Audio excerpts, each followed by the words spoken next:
So I am doing some inexpensive updates on our basement, which was, this stone behind me is from about the 1960s. 1964, I think the house was built in. And the stone is actually indigenous to the area that I live in. As with any painting project, you want to always start with giving the surface you're going to be applying paint to a really good wash. So rather than, I use Cred Cutter, I've diluted it in a little bit of hot water, and I've got a scrub brush. So my main focus right now is the area that the soot from the wood burning fire has created on the outside of the stone. Why you should always clean surfaces. This is not even rinsed. This is just the soapy water. Look how dirty that is. Okay, now I'm gonna rinse. I've got clean water.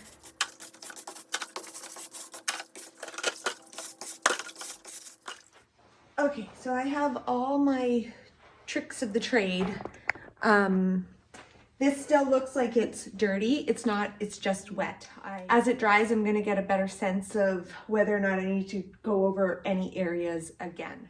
So some of the colors that I have for this project are Gravel Road, which is a really dark gray. I'm using Mason-Dixon gray, Driftwood, which is a bit of a lighter gray, Hurricane gray, and then I do have a little bit of Tally green left over in my melange paint, just a little bit left, that I might on some of the more pink stones, the ones that are quite pink or red, go in and put first a light wash of this green on first to help neutralize the reds and the pink tones. When I was trying it out, before I had watched a YouTube video, I actually started on this side and I did a 50-50, and there was paint, watery paint everywhere. I was dripping down my arms and I was like, this isn't gonna work. So my solution, what I found was working, was I was taking a continuous spray bottle, I would spray the rock, the stone, and so it's nice and wet.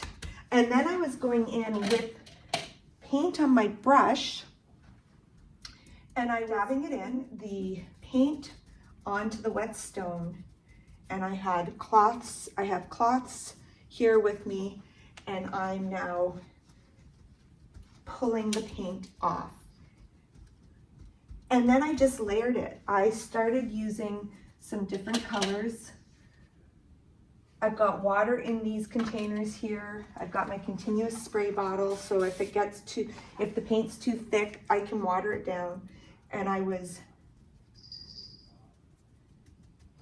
layering the paint in so that it's not a complete consistent color. And I found that is what was working best for me. So it's all trial and error. Don't be afraid to play. But hopefully this video will help you with some tips on how to make it work for you.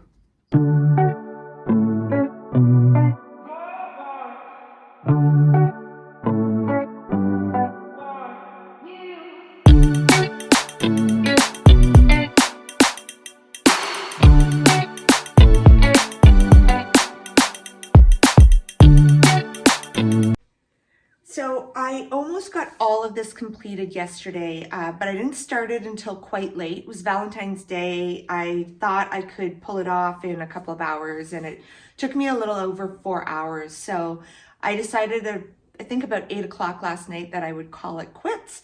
So the last thing I have to do is work on the hearth, and the hearth is actually in stone slabs, not one huge slab. It's in separate pieces.